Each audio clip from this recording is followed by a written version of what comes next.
What's going on, everybody? It's Chris Classic dropping another video. Make sure you like, comment, and subscribe to the channel. Also subscribe to the C3 Wrestling channel as well.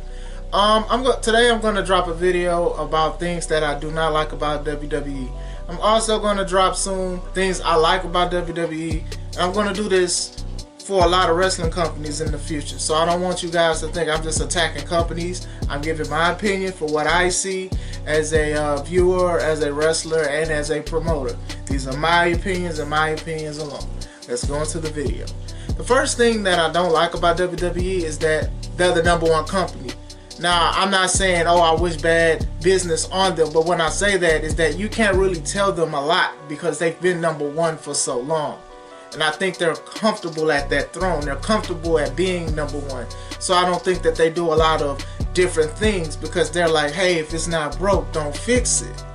And in the long haul, it could hurt them, possibly. I mean, I used to work at Toys R Us. Toys R Us was the #1 toy company, and look at what happened. You wouldn't think because they got all of this money, revenue, and attention that they would go down like that, and unfortunately they did because they didn't adapt and they didn't know how to change. With WWE, they're light years ahead of a lot of wrestling companies, and I know that a lot of people who are anti-WWE, they don't want to accept that. I mean, AEW is a good alternative if you want to say it, but at the same time, WWE, it's not close. I'm sorry, it's the truth. You know, WWE is just the main business. I mean, if you're watching AEW and somebody just walks by who's not a wrestling fan, they're going to automatically assume it's WWE. They may even call it WWF, you know. But that's the problem sometimes, is that when you're #1, you're so far ahead, you feel like nobody can catch up.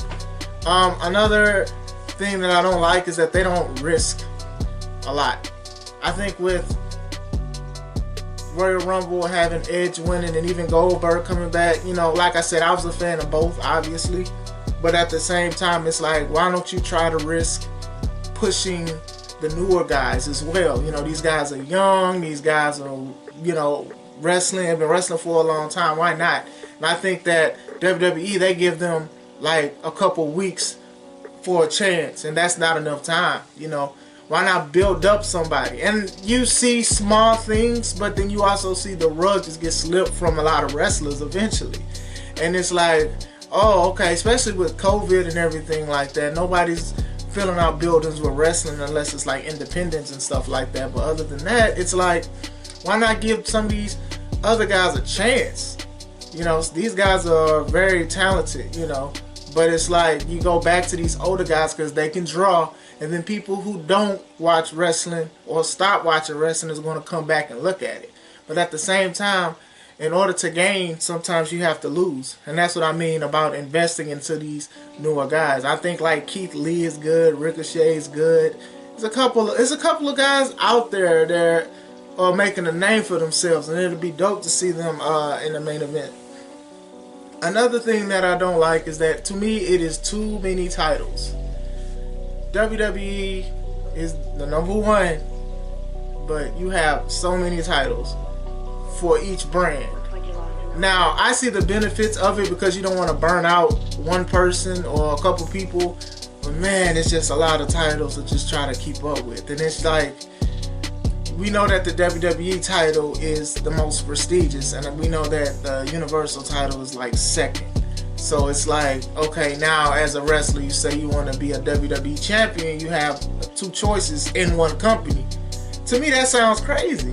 But I also know that it's to protect some of these guys and gals so they don't overexert themselves with working and stuff like that. Like I said, I know it's the good part, but to me, it's just so many titles, man. Like, I used to work for a company, and it was like so many titles to try to keep up with. It's just like, what's legitimate and what's not. Another issue that I have watching WWE is the lack of pushing NXT as a main brand. A couple years ago, Survivor Series, it was Team NXT versus Team Raw versus Team SmackDown, and looking at the points, Team NXT dominated. And I was like, oh, okay, well, this is a clear sign that NXT is going to be a major brand. Now, when I say major brand, it's already major because it's WWE, but I meant like a lot of Raw and SmackDown guys are going to get traded there, and they're going to go for the titles there. And then even last year, you had Charlotte go against Rhea Ripley for the women's title, and it was a great match. So I was like, okay, well, you're going to have a lot of other people going to go, guys and gals go there to say that they're great and everything like that. This goes into too many titles, by the way, but I was trying to put a positive light to it. But now it's like Finn Balor went, Breezango went, or Breezango, I don't know exactly how to say it, and I'm looking at all of these new people, and these new people low-key already. It's a lot of, I saw a match, it was so many mess-ups, and it's like, man, couldn't y'all edit that? And I know that Raw and SmackDown, they have a lot of, they don't have a lot, but they have mess-ups, but man, it's like, y'all should have scrapped some of these matches. It's just like, it went from something interesting, and it's still interesting, but it's just like, I want to see main guys go there to make it legit. Now, I know that it is undisputably the developmental, but it's like, man, it seems like y'all put so much effort to make people pay attention, even with TV and even with the network, but then it's just like y'all just stop. And this is the thing that I say about what I said previously about risking things. Like, if you want NXT to be serious, more serious, then just keep pushing it, keep having guys go for those titles and stuff like that. Put these younger guys over, get these guys some leaders to look up to. Another thing that I did not like was the issue last year was that WWE was trying to go in some of their workers' pockets. That's always a big no-no. And I know that they were doing it because they just didn't want them to do the streamings, the Twitches, the private services. They just didn't want them to do it. So it's like, hey, if you want to do it, give me some money.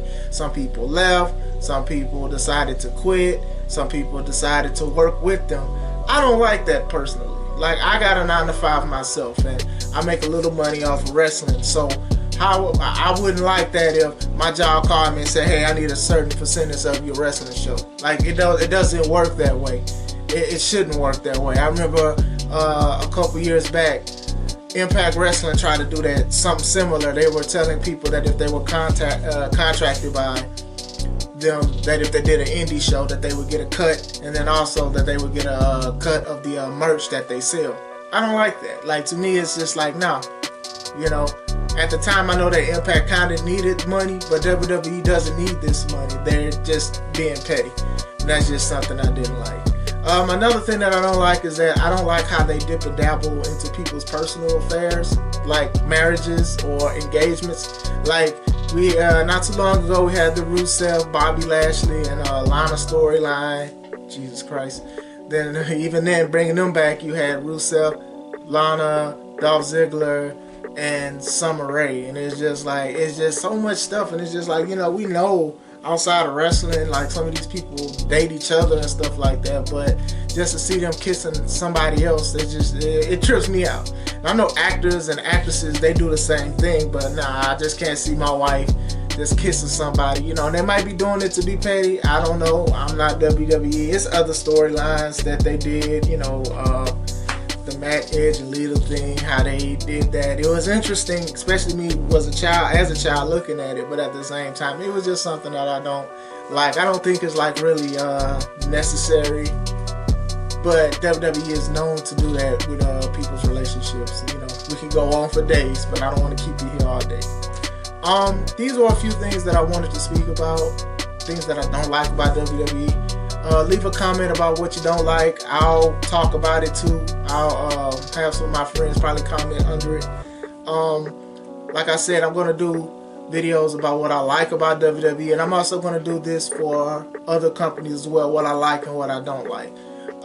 Once again, thank you for watching my video. It's Chris Classic. Don't forget to subscribe. Let's take it home.